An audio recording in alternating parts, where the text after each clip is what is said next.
Oke, baik. Kita sekarang masuk ke bagian ke-7 dari kuliah teknologi bioproses lanjut ini. Jadi kalau sebelumnya kita membahas terkait kinetika pertumbuhan sel sebagai biokatalis, nah sekarang kita akan bahas jenis biokatalis lain ya, yaitu enzim. Tapi di sini kita tidak akan membahas terkait apa itu enzim secara detail. Nanti mungkin saya putarkan video dulu gitu ya, untuk melihat atau untuk merefresh bagi yang memang sudah pernah belajar apa itu enzim. Di perkuliahan ini kita akan lebih membahas terkait bagaimana mendapatkan parameter kinetika dari enzim. Kan sebelumnya kita membahas terkait mendapatkan parameter kinetika dari sel. Apa itu mu, Ks gitu ya. Nanti untuk enzim sebagai biokatalis jenis yang lain pun kita akan dapatkan parameter kinetikanya. Nanti buat apa? Sama. Untuk apa kira-kira? Saya tanya dulu deh. Anda menghitung, masih ingat mendapatkan parameter kinetika pertumbuhan sel, ya, sel kan biokatalis ya. Ini enzim juga Anda mendapatkan parameter kinetika enzim sebagai biokatalis. Itu gunanya untuk apa? Ada yang ingat?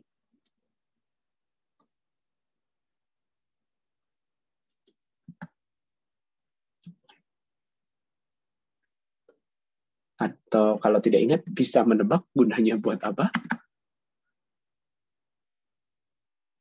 Abrar, ada?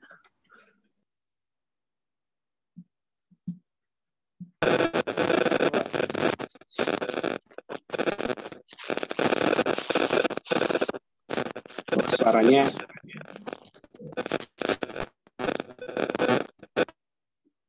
Oke, yang lain?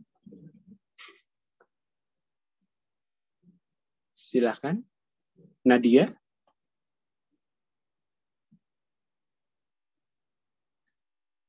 Mendapatkan parameter kinetika dari biokatalis yang Anda mau pakai, itu gunanya buat apa? Nadia ada? Iya Pak, ada Pak. Kalau menurut saya untuk memilih ini, apa namanya, daya tahan suatu enzim tersebut. Untuk memilih biokatalis. Oke. Selain untuk memilih biokatalis, misalnya nih, Anda sudah punya nih biokatalisnya gitu ya, sudah tidak milih lagi. Ya. Anda perlu menentukan parameter kinetika dari biokatalis itu untuk apa? Guna lebih lanjutnya kira-kira. Untuk pertumbuhannya Pak, pertumbuhan. Maksudnya untuk pertumbuhannya? Kan nanti enzimnya itu bakal dimanfaatin. Apa ya? Iya kan, Anda mau pakai enzim, boleh pakai sel gitu ya, untuk menghasilkan suatu produk. Nah, apa gunanya mencari nilai parameter kinetika dari biokatalis yang Anda mau pakai? Untuk metode, untuk kondisi operasi, maksudnya apa? Selain parameter kinetika ya, mu-nya, Ks-nya, atau nanti enzim itu ada yang namanya laju reaksi maksimumnya. Kalau mu kan laju pertumbuhan maksimum ya, mu m itu kan laju pertumbuhan maksimum. Kalau di enzim nanti istilahnya Vm.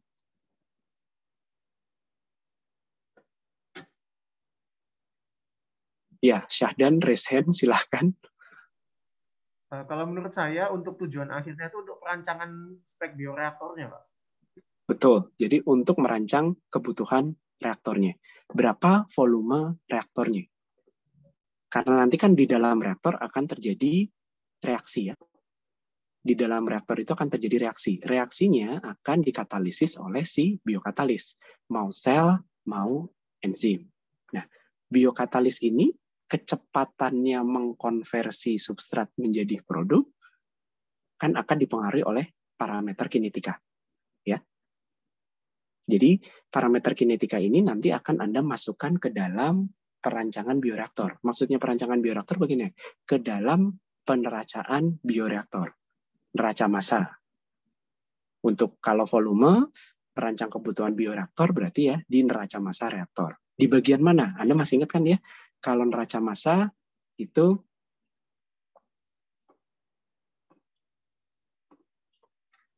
kan persamaan umum neraca massa. Anda dapat kuliah S2 terkait neraca massa?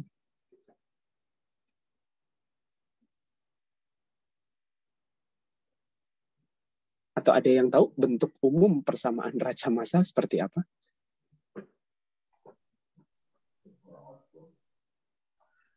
Akumulasi sama dengan input min output plus reaksi, Pak. Ya, akumulasi itu akan sama dengan yang masuk ya, input dikurangi output plus reaksi. Reaksi itu kan maksudnya berarti ditambah pembentukan ya, yang terbentuk selama reaksi dan yang berkurang selama reaksi. Jadi ada dua ya, reaksi itu kan akan menghasilkan, tergantung Anda melihat neraca massanya, neraca massa komponen apa? Komponen reaktan atau komponen produk. Ya, kalau reaktan ya berarti nanti dia akan terkonsumsi. Tapi kalau produk dia akan terbentuk. Nah, kalau sel, nah berarti kan sel itu ada yang tumbuh, ada yang mati gitu ya. Ada sel masuk, ini kalau kontinu ya. Kalau reaktornya itu Anda operasikan secara kontinu, berarti kan ada sel yang masuk, ada sel yang keluar, ada sel yang tumbuh, ada sel yang mati. Tumbuh dan matinya sel itu kan nanti akan dipengaruhi oleh parameter kinetika, mu dan kd. Oke, seberapa cepat sel itu bisa membentuk produk? Anda masih ingat itu nanti akan akan dipengaruhi oleh KP-nya, laju pembentukan produk spesifik. Ya, seberapa cepat si sel itu akan mengkonsumsi substrat, berarti nanti akan bergantung pada QS-nya. QP dan QS tergantung ya, nanti akan dipengaruhi oleh mu juga. Ya, untuk yang growth associated dia kan sebanding dengan mu. Yang non growth ada konstantanya. Konsumsi substrat tentunya akan berkorelasi dengan laju pertumbuhan dari selnya. Sehingga nanti Anda bisa masukkan ke persamaan neraca. Sama juga dengan enzim. Ya, reaksi di komponen neraca itu kan dikatalisis oleh enzim. Konversi substrat menjadi produk dikatalisis oleh enzim, itu kan nanti akan bergantung pada parameter kinetika dari si enzim. Nah, kalau Anda punya spesifikasi tertentu gitu ya, Anda harus menghasilkan produk ya, makanya nanti ada yang namanya produktivitas. Produktivitas ini adalah jumlah produk yang bisa Anda dapatkan per satuan volume reaktor ya, per satuan waktu. Ya. Kilogram per volume mungkin itu adalah satuan konsentrasi. Jadi satuannya ya Anda bisa lihat juga sebagai konsentrasi per waktu. Tapi sebetulnya produktivitas itu adalah jumlah produk, bisa massa, bisa mol ya, per satuan volume reaktor per waktu. Nah nanti Anda perlu menentukan berapa volume reaktor kalau Anda punya batasan produktivitas yang Anda inginkan. Volume reaktor ya nantinya kan akan mempengaruhi reaksi kan. Makanya Anda perlu menentukan berapa parameter kinetika dari si biokatalis yang mau Anda pakai. Sama kayak reaksi kimia biasa. Reaksi kimia biasa kan reaksinya Anda butuh nilai K dan order reaksi. Betul ya? Persamaan reaksi ini Anda akan masukkan ke komponen reaksi di neraca massa. Agar Anda bisa memasukkan ke dalam komponen reaksi di neraca massa, Anda butuh nilai K, butuh nilai N. K dan N itu adalah parameter kinetika. Konstanta reaksi dan order reaksi itu adalah parameter kinetika dari reaksi kimia. Gunanya sama. Nah, tadi yang disebutkan oleh Abrar, kalau untuk kondisi operasi itu lebih ke sifat dari si biokatalisnya. Jadi kalau memang biokatalisnya selnya itu optimum di pH tertentu, atau enzim kan juga punya ya pH optimum, nah itu nanti akan menentukan kondisi operasinya. Bisa dipahami ya? Atau ada yang mau ditanyakan dulu? Silahkan.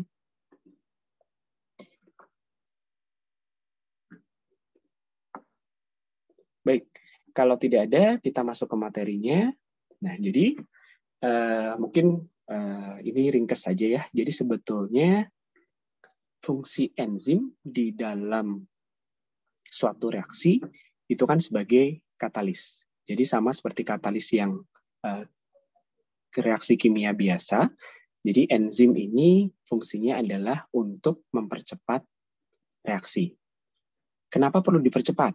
Karena kalau tidak ada enzim atau kalau tidak ada katalis, reaksinya itu akan berjalan dengan lambat. Nah, konteks enzim ini biasanya untuk enzim yang dihasilkan oleh sel, ya kan enzim kan biasanya sebetulnya sumber enzim kan tidak hanya dihasilkan oleh sel, tapi Anda bisa mendapatkan enzim dengan cara mengekstrak dari tumbuhan gitu ya, dari bagian-bagian tumbuhan Anda juga bisa dapat enzim. Tapi kalau enzim yang diproduksi oleh sel itu sebetulnya sel itu menghasilkan enzim agar dia bisa menjalankan metabolismenya, ya. Karena kan dia bermetabolisme, memanfaatkan nutrien gitu ya. Kemudian dia membutuhkan energi untuk menjadi sel baru atau nanti dia juga membentuk produk dari substrat. Nah, proses metabolisme dari si mikroba itu cukup kompleks. Tahapannya banyak, reaksinya ada banyak, dan masing-masing reaksi itu dikatalisis oleh enzim. Jadi fungsinya adalah untuk mengkatalisis reaksi di dalam rangkaian metabolismenya. Ya. Nah, apa itu enzim? Mungkin sudah pada tahu ya. Jadi enzim itu sebetulnya adalah katalis yang sifatnya adalah biokatalis ya, katalis biologis yang dihasilkan oleh sel. Secara struktur kimia dia adalah protein. Protein artinya punya berat molekul yang cukup besar, ya, sekitar 15.000 sampai jutaan Dalton ya, kalau ukuran berat molekul. Nah, tapi tidak semua protein disebut enzim. Enzim itu adalah protein yang punya aktivitas katalitik, bisa mempercepat suatu reaksi, dan bersifat spesifik terhadap reaksi tertentu dan pada lingkungan tertentu.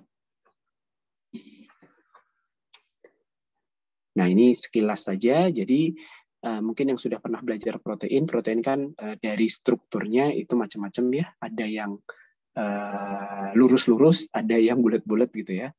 Nah, enzim ini masuk ke protein yang bulat atau kita sebutnya adalah globular.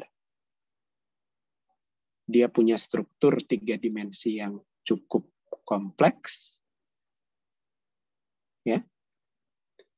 Kemudian enzim ini tidak semuanya isinya protein ya. Jadi bagian proteinnya itu adalah namanya apoenzim, bagian non proteinnya itu adalah holoenzim, dan bagian yang unit fungsionalnya itu adalah si holoenzim ini ya. Tapi selain itu dia butuh koenzim dan kofaktor. Ya, ini adalah bagian non proteinnya. Bagian proteinnya adalah apoenzim, bagian non proteinnya itu adalah koenzim dan kofaktor. Nah, unit fungsionalnya itu disebut dengan holoenzim. Jadi bagian protein yang memiliki gugus non protein ini disebut holoenzim. Apa bedanya kofaktor dengan koenzim? Sama-sama bukan protein, tapi kalau kofaktor itu adalah bentuknya adalah ion logam, sementara kalau koenzim itu bentuknya adalah molekul organik lain atau vitamin. Nah, ciri khusus dari enzim, kenapa dia punya aktivitas katalitik, itu karena dia punya yang namanya sisi aktif. Jadi sisi aktif ini adalah bagian dari enzim di mana nanti terjadi reaksi dengan substrat.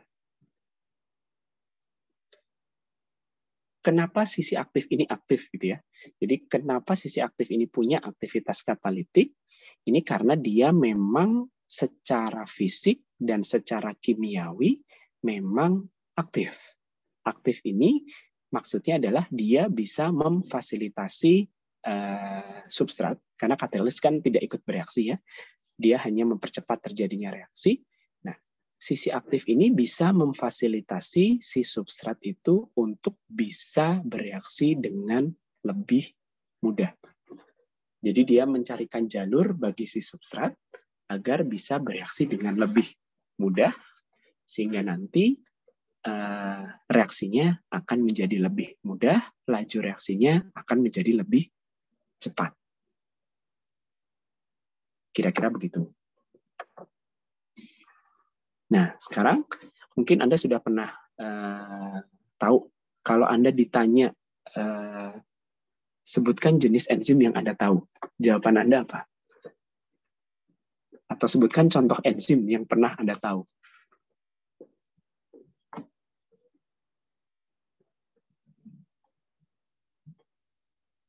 Silakan. Ada yang mau langsung menjawab?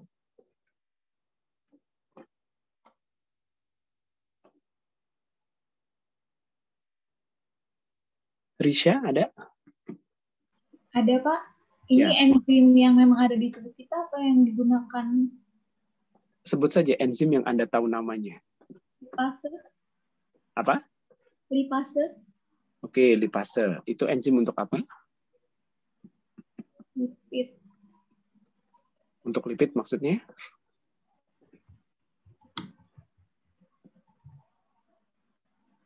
Enzim yang digunakan untuk ngapain lipid? Memecah lemak. Memecah lipid, betul. Jadi kalau jawab yang lengkap ya.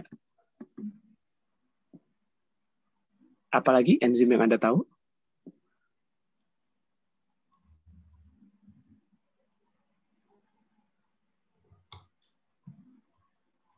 Nggak usah Google, sebut. Masa ditanya nama enzim, Anda masih harus Google? Sukrase, Pak. Apa?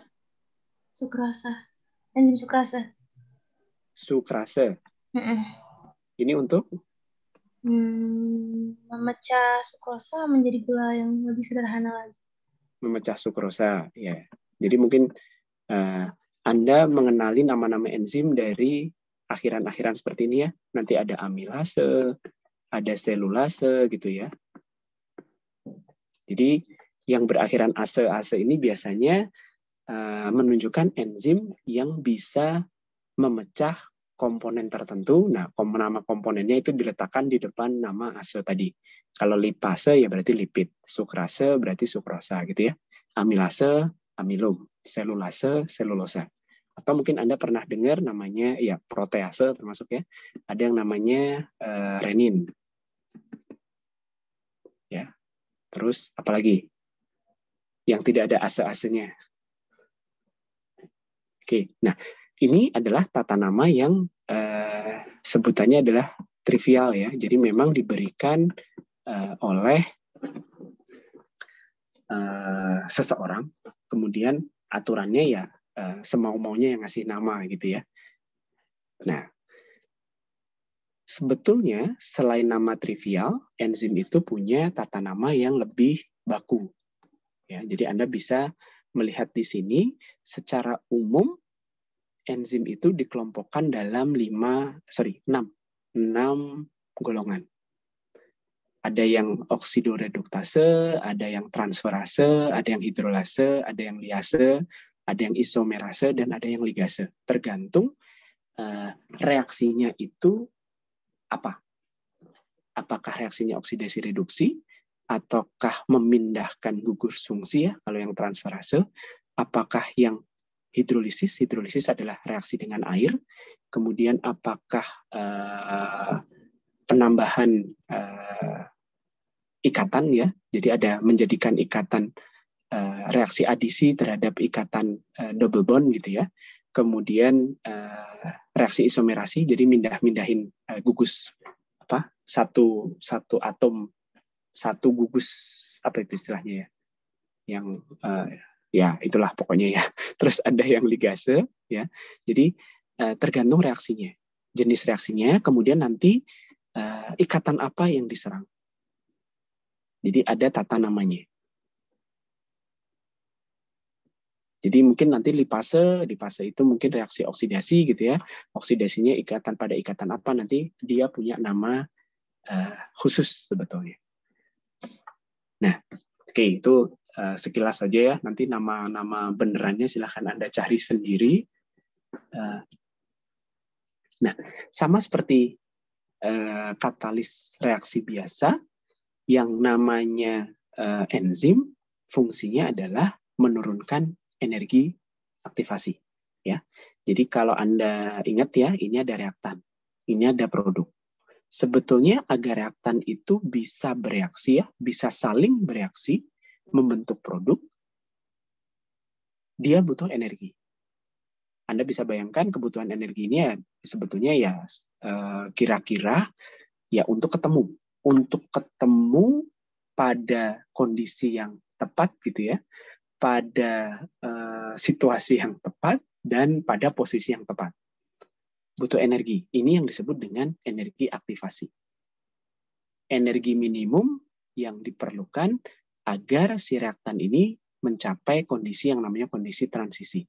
Kondisi transisi ini adalah kondisi untuk siap bereaksi. Ya, sehingga nanti bisa bereaksi dan menjadi produk.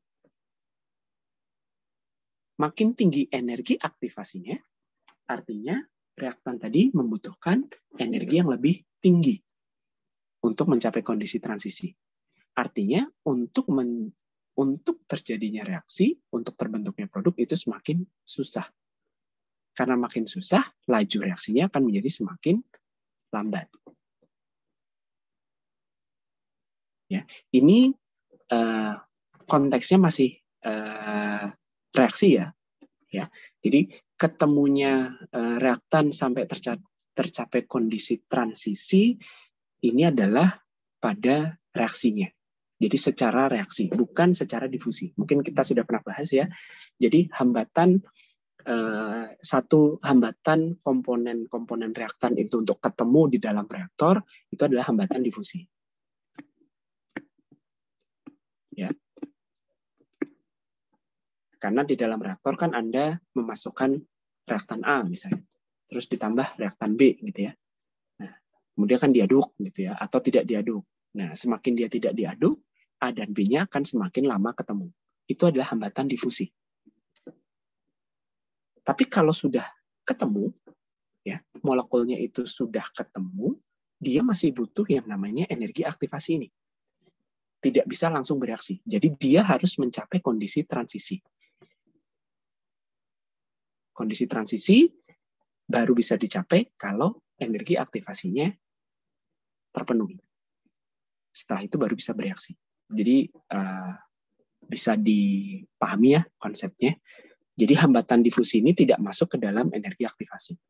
Energi aktivasi ini dibutuhkan ketika si molekulnya sudah ketemu dan membutuhkan energi untuk mencapai kondisi transisi. Ya, semakin tinggi tadi sudah dijelaskan, makin susah tercapai kondisi transisinya, makin lambat laju reaksinya. Nah, untuk mempercepat terjadinya kondisi transisi, Anda bisa menaikkan temperatur. Ya, dengan menaikkan temperatur, gerak molekul itu akan lebih cepat terjadi. Ya, tumbukan antar molekulnya itu makin tinggi, cepat terjadi. Makanya salah satu cara untuk menaikkan laju reaksi itu adalah dengan dipanaskan. Karena itu mempercepat terjadinya kondisi transisi. Sehingga bisa menaikkan laju reaksi. Nah, tapi kalau Anda berbicara untuk sistem biologis ya, Anda menggunakan bahan biologis, Anda tidak bisa serta-merta menaikkan temperatur setinggi-tingginya, karena nanti akan merusak dari bahan tadi. Nah, inilah fungsi dari si enzim. Enzim ini bisa menaikkan kecepatan reaksi, bisa tanpa menaikkan temperatur, tapi dengan cara menurunkan energi aktivasi. Kalau yang ini tadi energi aktivasinya sama, cuman dipercepat dengan pemanasan. Kenapa dia bisa menurunkan energi aktivasi? Karena dia bisa menciptakan jalur baru, ya, agar si molekul ini lebih cepat mencapai kondisi transisi. Nah, disebutnya adalah membentuk kompleks enzim substrat.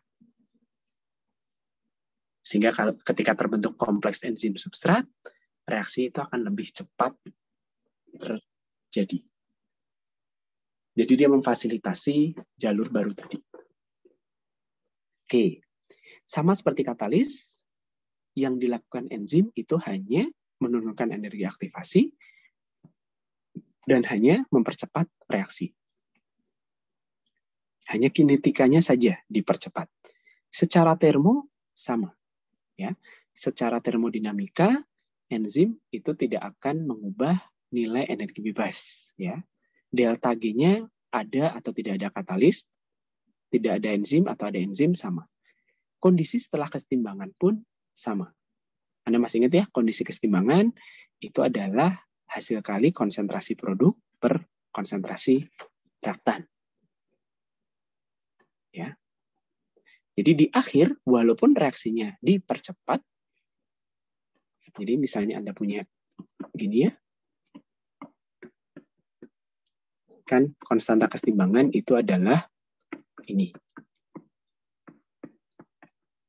Ya. Yang dilakukan oleh katalis secara umum adalah mempercepat terjadinya kesetimbangan. Ya. Mempercepat terjadi kesetimbangan, tapi tidak mengubah nilai K-nya. Artinya ya rasio produk dan reaktannya itu sama. Kalau reaksinya sudah selesai, mau ada enzim, mau tidak ada enzim, itu sama. Hanya kalau pakai enzim lebih cepat selesainya. Kira-kira gitu. Ya, jadi Anda bisa lihat dari penggambaran kurva di sini. Kalau tidak ada enzim, segini ya energi aktivasinya. Kalau ada enzim, lebih kecil. Tapi delta energinya sama. Delta energi kan hanya dilihat dari kondisi awal dan kondisi akhir.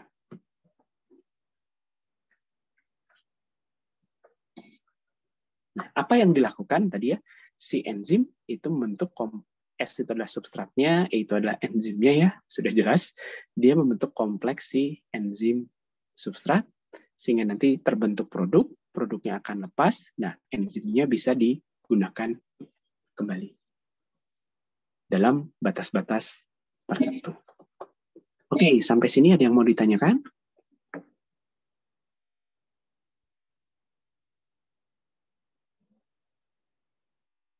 Baik, kalau tidak ada, ini ada satu video yang mungkin bisa menunjukkan penggambaran kira-kira enzim itu seperti apa.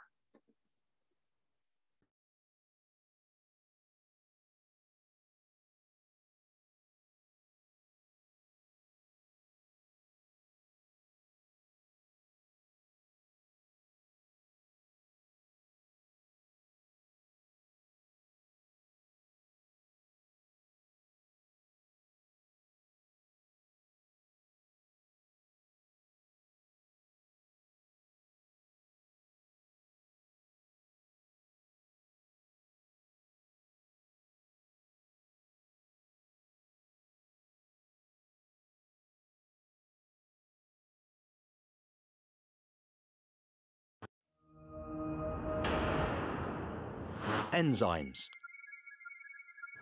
Human body is a product of different chemical reactions and processes. But what controls these reactions? In 1833, a French chemist, Anselme Pien, was the first to discover the vital force that drove these reactions and named it enzyme.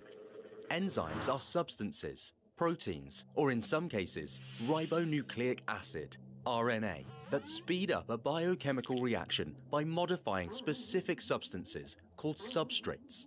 Enzymes are supremely selective in who they bind to and modify, hence their specificity. Mode of action. Easier said, but how does a tiny enzyme speed up a chemical reaction? The answer to this is simple. Enzymes perform this critical task by lowering a reaction's activation energy. That is, the amount of energy needed for the reaction to begin. Enzymes bind to their substrates, hold them in such that chemical bond breaking and bond forming processes take place more easily. Enzymes have a specific place in them called active site, where the substrate binds and real-time action takes place. Active site has a specific size, shape, and chemical behavior rendered to it by specific arrangement of amino acids. Thanks to these amino acids, an enzyme's active site is unique only to a particular substrate. In addition to the active site, many enzymes consist of a non-protein part called cofactor. Cofactors may be cations, positively charged metal ions, activators, bound temporarily to the active site to activate the enzyme, organic molecules, vitamins or vitamin products, coenzymes, that join enzyme-substrate complex temporarily, prosthetic groups, permanently enzyme-bound. Many enzymes only perform their catalytic role when associated a coenzyme. An inactivated enzyme, protein, along with its coenzyme, non-protein, makes up a system called holoenzyme. To add to the complexity, scientists termed this inactivated enzyme as apoenzyme. And therefore, the equation becomes holoenzyme equals apoenzyme plus coenzyme. Models of enzyme action. Lock and key hypothesis. This is the simplest model to represent how an enzyme works. The substrate simply fits into the active site to form a reaction intermediate. Just like the key fits in its specific lock, the shape isn't changed here. Rather, the structure of the substrate absolutely complements the structure of the enzyme, like puzzle pieces. Induced fit hypothesis. In this model, the enzyme, upon binding of substrate, changes shape. The matching between an enzyme's active site and the substrate isn't just like two puzzle pieces fitting together. Rather, the enzyme changes shape and binds to its substrate even more tightly. This fine-tuning of the enzyme to fit the substrate is called induced fit. Environmental effects on enzyme function. Active sites are very sensitive. They sense even the slightest change in the environment and respond accordingly. Some of the factors that affect the active site and consequently enzyme function include temperature. The suitable temperature for enzymes to function properly is 37 degrees Celsius. Increasing or decreasing the temperature above 37 degrees Celsius affects chemical bonds in the active site, making them less suited to bind substrates. Higher temperatures denature enzymes. pH. Amino acids present in the active site are acidic or basic. Fluctuation in pH can affect these amino acids, making it hard for substrates to bind. Extreme pH values can denature enzymes. Enzyme concentration. Increasing enzyme concentration will increase the rate of reaction, as more enzymes will be available to bind with the substrates. However, after a certain concentration, any increase will have no effect on the rate of reaction. Substrate concentration. Increasing substrate concentration increases the rate of reaction. This is because more substrate molecules will be colliding with enzyme molecules, so more product will be formed. But again, this effect is valid up to a certain concentration. Inhibition of enzyme activity.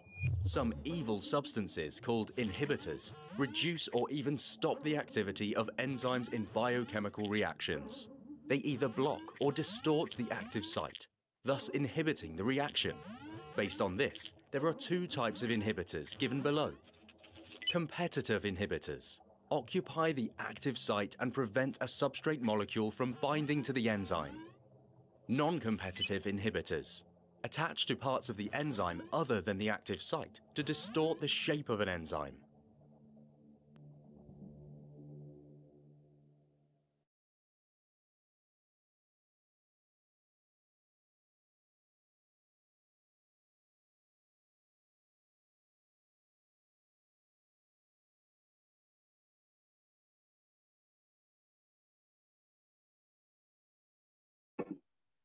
dari video tadi Anda bisa mendapatkan penjelasan singkat ya terkait bagaimana spesifitas enzim itu terjadi. Jadi ada dua hipotesis ya. Yang satu adalah yang lock and key, yang kedua adalah induce fit ya.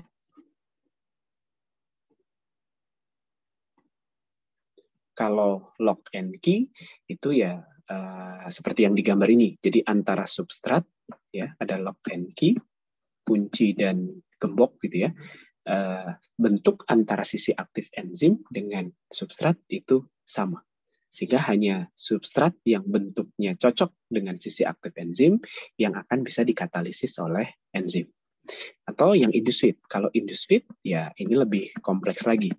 Jadi bentuk substrat dengan sisi aktif enzim tidak harus sama, tapi begitu substrat yang tertentu tadi nempel ke sisi aktif, si sisi aktif itu akan berubah bentuknya. Ya. Berubah bentuknya sehingga cocok dengan si substrat, dia membentuk kompleks dan akan menghasilkan produk. Ya, dua itu tadi. Nah, terus tadi Anda juga bisa mendapatkan informasi bahwa laju reaksi enzim itu kan bisa dipengaruhi oleh tentunya konsentrasi enzim ya dan konsentrasi substrat. Nanti kita akan lihat bagaimana efek dari masing-masing konsentrasi tadi. Selain itu juga ada yang namanya inhibisi. Ada komponen jahat tadi ya yang disebut di evil komponen. Jadi komponen yang memang bisa menghambat kerja katalisis dari enzim. Nanti jenis-jenis inhibisinya ada macam-macam. Oke, itu sekilas terkait prinsip kerja dari si enzim. Nah, sekarang kita lihat untuk reaksi yang biasa gitu ya, reaksi bukan reaksi enzimatik. Kalau Anda punya substrat yang dikonversi menjadi produk, oke. Nah, kemudian Anda menaikkan konsentrasi substrat, laju reaksi pasti akan naik. Ya. Hubungan antara laju reaksi dengan konsentrasi itu dinyatakan sebagai konstanta laju reaksi. Ya, sama seperti reaksi biasa. V adalah K dikalikan S pangkat N. Semakin besar K-nya, berarti untuk konsentrasi dan orde yang sama, maka lajunya akan tinggi. Ya, jadi konstanta laju reaksi itu menunjukkan kecepatan atau efisiensi dari reaksi. Nah, kalau hubungan antara laju dengan konsentrasi itu selalu linear, garis lurus, reaksinya adalah reaksi orde 1. Kalau orde 2, ya Anda tahu bentuknya bagaimana, kalau orde 3 bagaimana, dan seterusnya. Nah, sekarang kalau reaksinya adalah reaksi seperti ini. Ada dua substrat menjadi dua produk. Ini asumsinya adalah reaksi elementer ya. Jadi kalau reaksi elementer, mungkin Anda masih ingat, kalau reaksi elementer, orde reaksi itu akan sama dengan koefisien reaksi. Ya, jadi kalau ini koefisiennya 1, ya ordenya 1. Ini koefisiennya masing-masing 1, ya ordenya 1 terhadap masing-masing substrat. Totalnya ordenya adalah orde 2.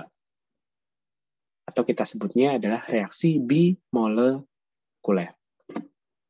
Karena Anda punya dua reaktan, dua substrat, nah, bisa terjadi kondisi di mana kalau reaksinya ini kan, kalau reaksinya adalah reaksi elementer, koefisiennya 1, berarti kan sebanding ya antara S1 dengan S2 dalam reaksi.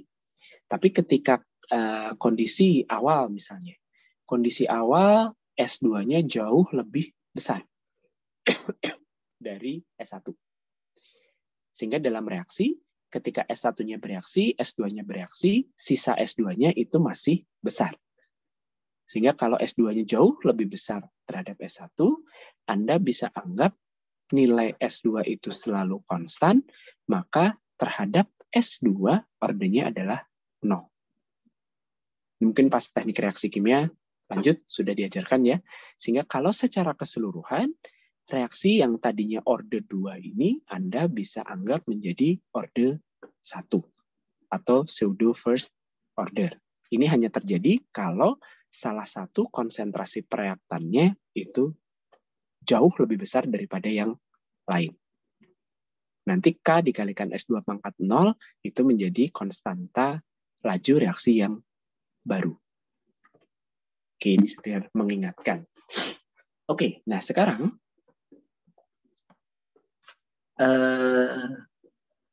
model reaksi enzimatik secara elementer sampai saat ini disepakati adalah bentuknya yang ini. Karena tadi sebelum jadi produk itu ada pembentukan kompleks enzim substrat ya. Ini mau pakai yang lock and key ataupun induced feed tetap lewat kompleks enzim substrat. Nah, sehingga reaksi elementer atau mekanisme reaksi enzimatik itu sebetulnya ada 2 tahap reaksi.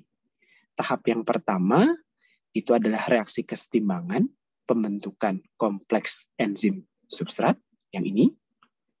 Sementara reaksi yang tahap kedua itu adalah reaksi satu arah dari enzim substrat menjadi enzim dan produk. Ya, yang ES itu pembentukan ES itu reversible, kesetimbangan, yang pembentukan produk adalah irreversible. Sampai saat ini model mekanisme ini masih disepakati. Oke. Nah, karena biasanya ketika substrat direaksikan dengan enzim, ya, kalau Anda menganggap substrat dan enzim ini sama-sama reaktan, gitu ya, karena nanti akan terbentuk kompleks enzim substrat.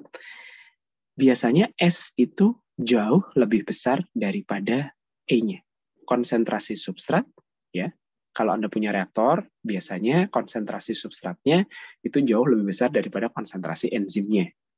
Ya kan? Karena enzimnya kan bisa dipakai terus-terusan di dalam reaksi. Jadi jangan ngasih banyak-banyak. Nah, ini akan berlaku yang tadi, kondisi pseudo first order terhadap enzim. Ya, jadi order terhadap substrat itu 0, order terhadap enzimnya menjadi order 1. Sehingga apa? Ketika Anda membuat atau menyelenggarakan suatu reaksi, ya, lalu Anda ubah konsentrasi enzimnya, ya, konsentrasi enzim awal ya, konsentrasi enzim awal itu Anda ubah, Anda tambah, maka laju reaksinya akan naik secara linier. Karena terhadap enzim dia adalah order 1. Order 1-nya adalah yang tadi, pseudo first order. Karena konsentrasi substrat awalnya itu adalah besar sekali ya. Jadi S awal itu jauh lebih besar daripada konsentrasi enzim awal. Sehingga bisa dikatakan terhadap konsentrasi enzim, laju reaksi adalah order 1. Salah satu cara yang bisa Anda lakukan untuk menaikkan laju reaksi adalah menambah jumlah enzim. Cocok ya kalau itu? Nah, sekarang kita lihat bagaimana pengaruh konsentrasi substrat. Ya. Substrat pada jumlah enzim yang sama. Oke.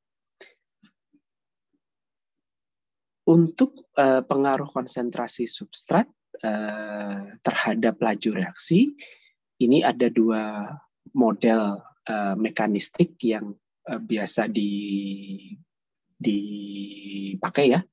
Jadi yang pertama itu adalah model yang disampaikan oleh Michaelis-Menten. Basisnya sama, basisnya bukan sama. Jadi basisnya adalah reaksi mekanistik dari enzim tadi. Ada 2 tahap, E plus S, reaksi kesetimbangan membentuk ES, kemudian ES, reaksi 1 tahap, reaksi 1 arah, membentuk E dan P. Oke. Anda bisa nyatakan yang namanya laju reaksi, ya. Mungkin pas TRK sudah disinggung ya. Laju reaksi, kalau di TRK R ya, di sini pakai V, itu kan bisa min ds per dt atau dp per dt. Betul ya? Nah, di sini laju reaksi bisa dinyatakan dari dp per dt. Dari reaksi yang kedua. dp per dt itu apa? Kalau diketahui konstantanya sebesar K2, berarti K2 dikalikan ES. Membangun persamaan laju menjadi bentuk seperti ini mestinya sudah didapatkan di kuliah TRK lanjut ya.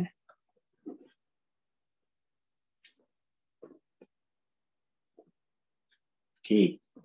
Nah, di sini yang perlu diperhatikan dari pendekatan Michaelis-Menten. Michaelis-Menten ini mengasumsikan bahwa setiap molekul enzim itu punya satu sisi aktif, ya.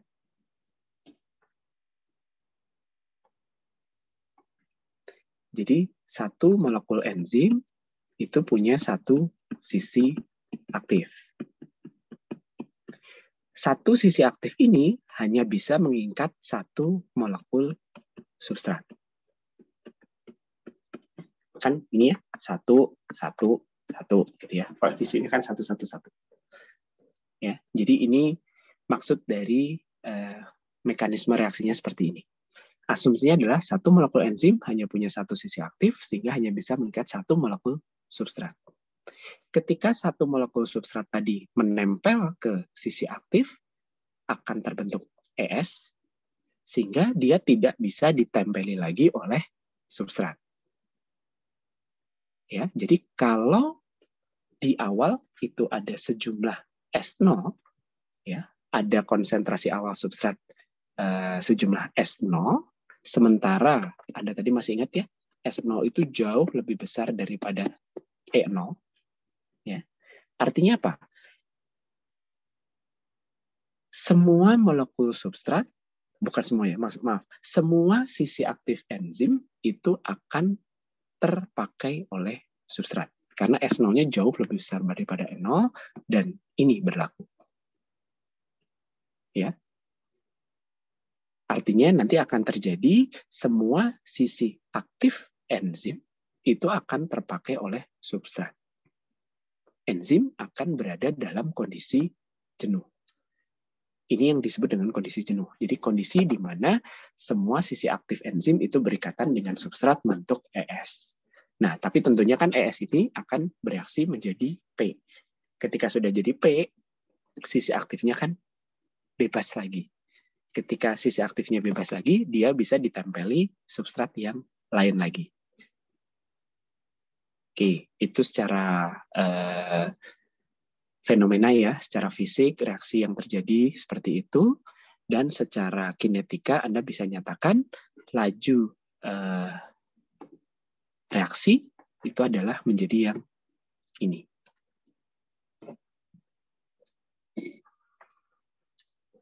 Nah, Anda bisa mendefinisikan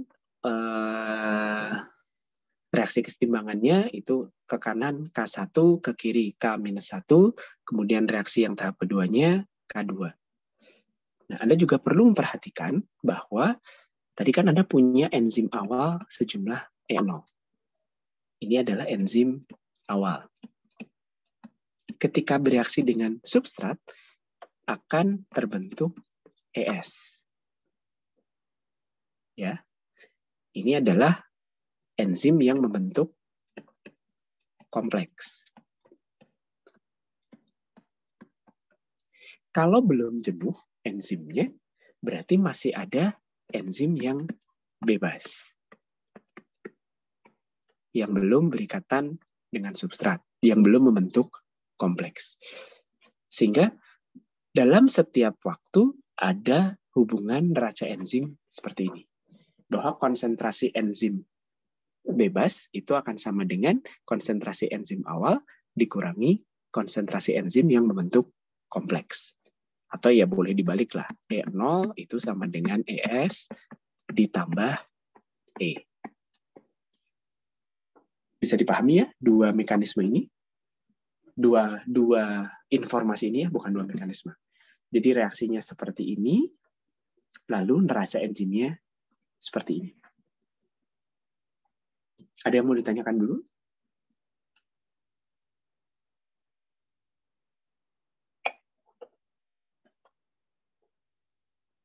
Nah, tadi Anda punya laju reaksi itu sama dengan K2 dikalikan ES. Apakah ES itu bisa dihitung dari eksperimen? Tidak bisa, ya. Sangat sulit untuk menghitung atau hampir tidak mungkin untuk menghitung konsentrasi kompleks enzim substrat.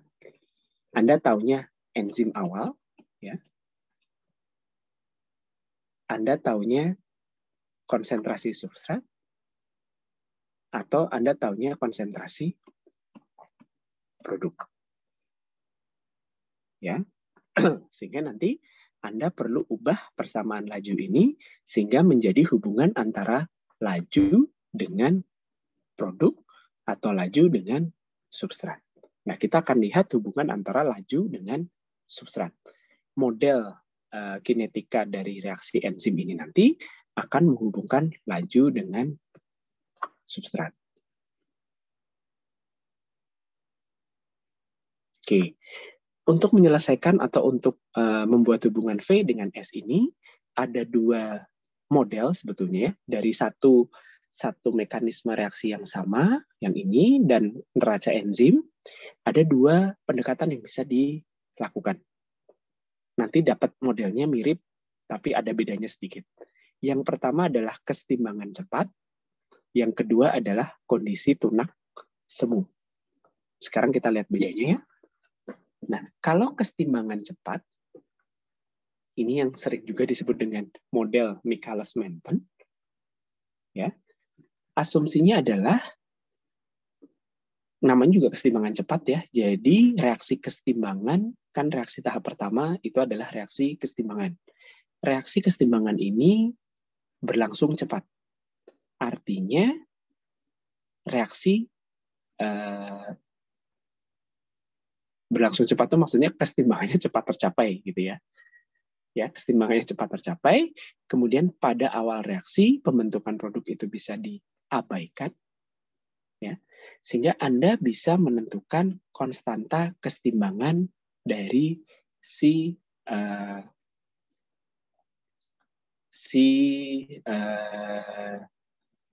yang tahap pertama. Kan tadi ada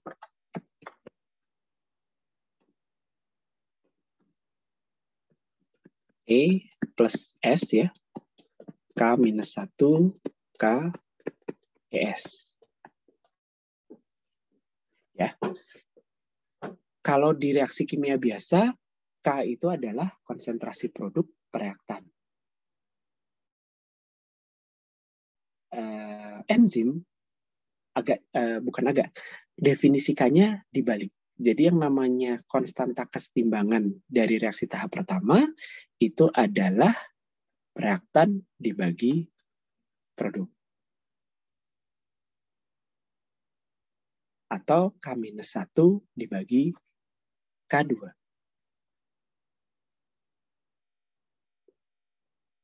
Ya. Oke, jadi definisinya ini adalah definisi K-nya.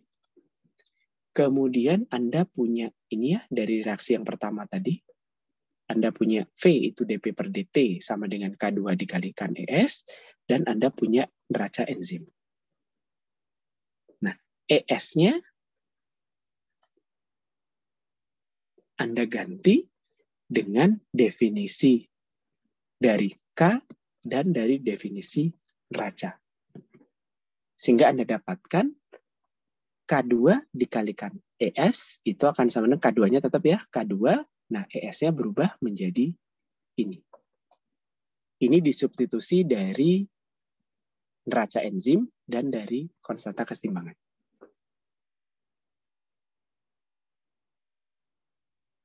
Nah, K2 kalikan E0, ini kan ada ya, K2 dikalikan E0. Itu adalah VM. Laju reaksi maksimum. Ya. Karena dari definisi tadi, satu molekul enzim hanya bisa mengikat satu molekul substrat, sehingga ketika enzim awal kan ada E0 ya, di awal Anda punya enzim dengan konsentrasi E0. Ketika semua molekul enzim ini mengikat substrat, kondisinya jenuh. Sudah tidak ada lagi substrat yang bisa berikatan dengan enzim, maka ini adalah kondisi di mana tercapai laju reaksi maksimum. Jadi batas maksimal laju reaksi adalah ketika semua enzimnya terpakai oleh substrat. Ya. Jadi laju reaksi maksimum itu adalah K2 dikalikan E0. Bisa dipahami ya? Sehingga hubungan V dengan S itu menjadi seperti ini. Bahwa laju itu akan menjadi Vm kali S dibagi Km plus S. Km yang ini. Vm yang ini.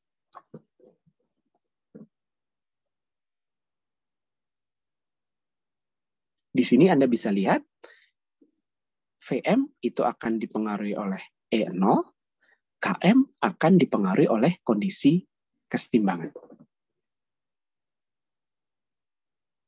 Oke, sampai sini ada yang mau ditanyakan dulu? Atau ada yang dirasa belum jelas?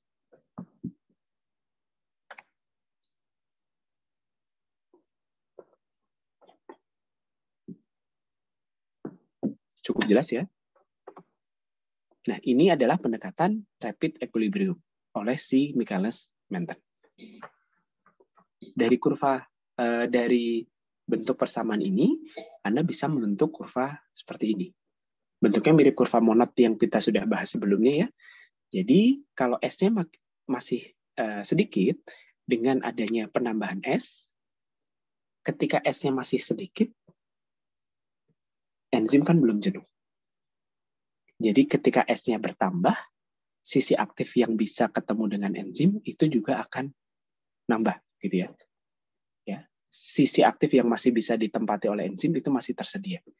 Apa yang terjadi? Karena tadi ordenya adalah orde 1 terhadap enzim, maka ketika S-nya itu masih sedikit, belum jenuh enzimnya, maka terhadap S-nya juga orde 1. Nanti lama-lama turun ordenya. Sampai ketika nanti si enzimnya itu jenuh, semua sisi aktif berikatan dengan substrat menjadi orde 0. Pada saat orde 0 terhadap substrat, tercapai yang namanya Vmax. Dan dari kurva ini, Anda bisa lihat definisi Km, itu mirip definisi Ks ya, di Monod. Km itu adalah konsentrasi S yang menghasilkan V-nya setengah Vmax.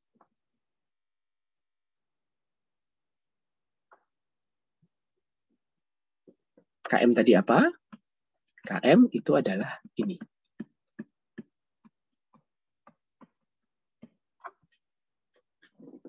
Pertanyaan saya terkait ini sama seperti yang Monod. Anda pilih enzim yang punya Km besar atau Km kecil? Kalau Anda harus memilih. Dengan bentuk kurva seperti ini, dan definisi Km adalah ini, Anda pilih enzim yang punya Km besar atau Km yang kecil. Dan apa alasan? Siapa yang jawab? Putri.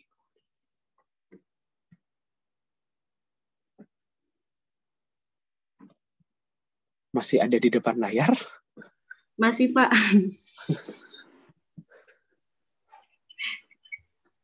Ya, jadi Anda pilih yang KM-nya besar atau KM-nya rendah. KM-nya besar atau KM-nya kecil. Dan apa alasannya? Kalau melihat gambarnya seperti ini, dan definisi KM adalah seperti ini.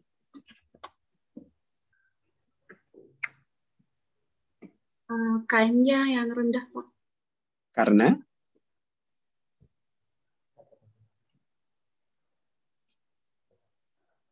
Alasannya apa?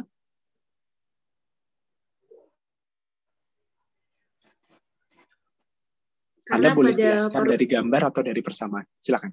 Sorry. Ya. Karena pada perubahan substrat yang kecil bisa menghasilkan laju pertumbuhan yang tinggi. Laju reaksi ya. Ini kan enzim. Enzim tidak tumbuh. Oke. Ya, betul. Jadi kalau KM yang lebih kecil, itu kan berarti kurvanya akan begini ya. Artinya dia membutuhkan lebih sedikit substrat untuk mencapai Vmax. Sementara kalau KM-nya lebih besar, untuk mencapai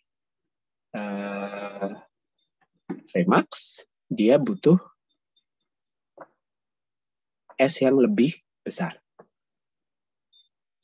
Ini kalau kita berangkat dari S0 sampai S yang besar. Atau kalau dari sisi waktu reaksi, ya, dan reaksinya adalah batch. Anda masih ingat ya, kalau reaksinya adalah batch, substrat itu kan dimasukkan semua di awal. Katakanlah ketika dia dimasukkan semua di awal, S-nya itu kan ada di sini ya. Jadi Vmax tercapai. Tapi lama-lama substrat kan habis ya. Berkurang. Nah, yang punya KM rendah, yang garis hijau ini, dia baru akan turun ketika S-nya di sini. Sementara yang punya KM besar, dia sudah turun ketika S-nya, sisa substratnya ada di sini. Ya, Anda ingat lagi, S itu adalah konsentrasi substrat. Konsentrasi substrat yang ada di reaktor. Yang Anda bisa ukur. Berarti kan konsentrasi sisa substrat. Bukan konsentrasi substrat yang sudah bereaksi ya. Itu definisinya. Atau kalau Anda lihat dari persamaan ini, ketika KM itu kecil, berarti penyebutnya yang lebih besar. Tuh ya, artinya produknya yang lebih besar. Produk yang lebih besar, ES yang lebih besar ya berarti nanti pembentukan produknya akan lebih banyak. Ini kan kondisi ketika kesetimbangan. Yang punya KM lebih kecil artinya ES-nya akan lebih besar. Sebaliknya yang punya KM besar, reaktannya akan lebih besar. Bisa dipahami ya? Jadi KM itu definisinya mirip dengan KS, ini adalah konstanta afinitas enzim terhadap substrat. Makin baik afinitasnya, KM-nya makin kecil. Ya. Makin jelek afinitasnya, KM-nya makin besar. Oke. Nah, pendekatan yang kedua itu adalah dari Briggs-Haldane. Bedanya kalau tadi Michaelis-Menten itu mengasumsikan kesetimbangannya itu selalu tercapai ya, cepat tercapai, selalu dalam kondisi kesetimbangan maksudnya. Nah, kalau ini agak berbeda. Pendekatannya adalah justru kesetimbangan itu tidak dapat tercapai. Artinya apa? Begitu jadi ES, begitu terbentuk ES itu akan berubah menjadi P. Jadi yang cepat itu reaksi yang tahap kedua. Kalau yang tadi, yang cepat itu adalah reaksi yang tahap pertama. Sekarang, yang di sini pembentukan ES itu, ya walaupun pembentukannya ES itu cepat, tapi tidak pernah tercapai kondisi kesetimbangan karena selalu ES-nya berubah jadi P. Ya, sehingga karena ES itu karena akumulasi ES itu tidak pernah ada. ES tidak pernah terakumulasi sehingga DES per DT itu sama dengan 0. Makanya disebut quasi steady state atau kondisi tunak semu ya. Jadi di sini asumsinya adalah karena S itu jauh lebih besar daripada E ya, maka S itu akan jauh lebih besar daripada ES. Ya. Asumsi ini mempertimbangkan bahwa di awal S0 itu pasti lebih besar daripada E0. Nah, sehingga Anda tinggal turunkan sebetulnya ya. DES per DT kan tadi dari persamaannya ya. Karena E plus S itu K1 K-1 ES. Kemudian ini jadi E plus P. Ini adalah K2. Maka DES per DT-nya menjadi ini. DES per DT ya. Kan yang ditinjau adalah ES. Jadi K1 kali E kali S minus K-1 kali ES minus K2 kali ES. Membangun persamaan ini, Anda ingat lagi kuliah TRK ya. Nah, ini sama dengan 0. Sehingga Anda bisa cari hubungan antara ES dengan S, E0, dan konstantanya. Nah, bentuk akhirnya mirip, tapi yang berubah adalah KM-nya. Jadi kalau yang KM-nya Brix-Zeldin, kalau tadi hanya K-1 per K1, kalau di sini adalah K-1 plus K2 per K1. Jadi mempertimbangkan dua konstanta ini. Tapi bentuknya mirip. Jadi akhirnya ini dijadikan KM, walaupun definisinya itu sedikit berbeda, persamaan akhirnya KM-nya ya ini. K2 dikalikan E0 itu adalah VM. Kurvanya ya akan sama. Hubungan antara V dengan S itu akan sama. Nah, dari sini kita akan dapat VM dan KM itu merupakan parameter kinetika dari si enzim. Mirip μm dan Ks. Itu adalah parameter kinetika dari sel. Nah, bedanya adalah, Anda masih ingat KM ya, KM itu adalah konstanta afinitas enzim terhadap substrat. Ini akan dipengaruhi oleh bagaimana enzim dan substrat tadi berinteraksi. Ya, suka atau tidak suka, atau kurang suka, lebih suka, itu akan bergantung pada kondisi si enzim dan kondisi si substratnya. Ini yang kita sebut dengan parameter intrinsik. Selama kondisinya tidak diubah, ya, enzimnya sama, substratnya sama, kondisinya sama, nilai KM-nya akan tetap. Jadi pasangan enzim dengan substrat tertentu itu pasti punya nilai KM tertentu. Selama kondisinya tetap.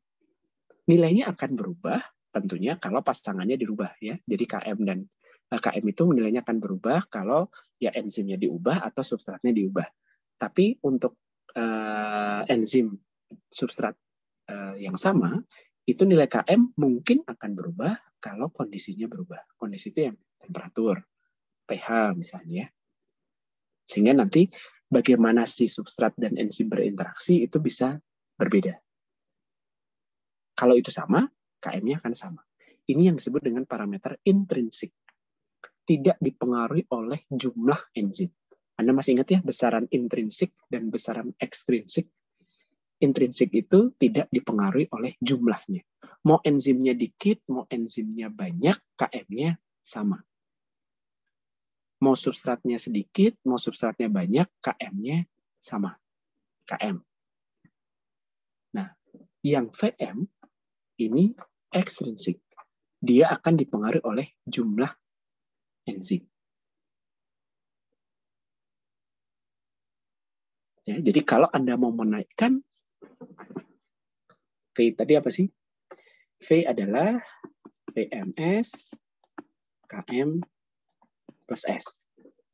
Jadi kalau Anda mau menaikkan V-nya, Anda bisa naikkan VM-nya atau Anda bisa turunkan KM-nya. Kan kira-kira gitu ya. Pada S yang sama, kalau Anda mau menaikkan laju reaksi, VM-nya Anda naikkan atau KM-nya Anda turunkan. Naikkan VM gimana? Tambahkan enzimnya. Menurunkan KM gimana? Anda cari kondisi di mana KM-nya itu yang paling rendah. Ini penggambaran quasi steady state-nya ya. Jadi pada kondisi tertentu ya. Jadi setelah waktu tertentu ES itu akan 0 relatif terhadap perubahan S-nya atau pembentukan produknya. Oke, sampai di sini dulu. Ada yang mau ditanyakan? Jadi kira-kira fenomenanya Anda bisa pahami ya, bagaimana enzim itu bereaksi dengan substrat. Tadi ada induced, ada lock and key gitu ya, membentuk kompleks enzim substrat, kemudian nanti enzim substrat membentuk produk. Oke, yang mempengaruhi tadi ada konsentrasi enzim dan ada konsentrasi substrat. Mekanisme reaksinya karena terbentuk kompleks enzim substrat itu ada 2 tahap.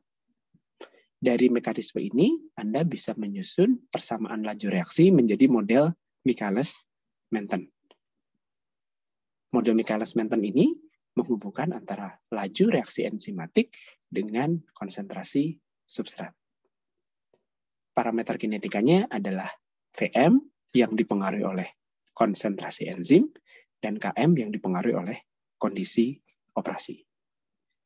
Oke, itu saja untuk materi hari ini. Apakah ada yang mau ditanyakan? Saya mau bertanya, Pak. Yuk, silakan. Inhibitor yang seperti apa, Pak, yang bisa menghambat kompleks enzim substrat? Oke, ini pertanyaan Anda sudah melebihi materi ya. Jadi nanti kita akan bahas terkait inhibisi. Jadi ada beberapa jenis inhibitor yang bisa menginhibisi reaksi. Mungkin dibahasnya minggu depan saja. Nanti terlalu lama menjelaskan nih. Oke ya. Tapi secara umum, inhibisi itu nanti akan mempengaruhi nilai Vm, bisa mempengaruhi nilai Vm, bisa mempengaruhi nilai Km, atau merusak enzimnya. Ya, jadi memang secara fisik dia merusak enzim, ya E0-nya kan pasti akan turun ya. Kalau E0-nya turun, ya berarti Vm-nya turun. Gitu aja kan. Vm-nya turun, ya berarti V-nya akan turun. Atau memang dia menginhibisinya dari mekanisme tadi, dari mekanisme ini. Tadi kan sudah sempat dilihat di video ya, ada yang menggantikan substrat, jadi dia menempel ke sisi aktif substrat, itu namanya kompetitif, karena dia bersaing dengan substratnya langsung. Ada yang non-kompetitif. Non-kompetitif itu dia nempel di tempat lain, dia tidak mengganggu sisi aktif enzim, tapi ketika dia nempel di tempat lain itu, sisi aktifnya enzim menjadi terganggu. Gitu. Antara bentuknya berubah atau kemampuan induced-nya juga berubah. Ujungnya apa? Ya nanti laju reaksinya akan turun. Mungkin itu dulu untuk saat ini. Ada lagi pertanyaan yang terkait materi yang sudah disampaikan?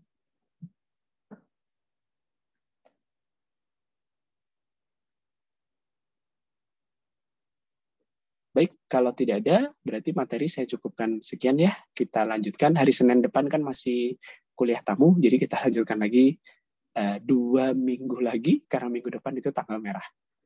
Ya, baik. Terima kasih. Selamat sore. Assalamualaikum warahmatullahi wabarakatuh.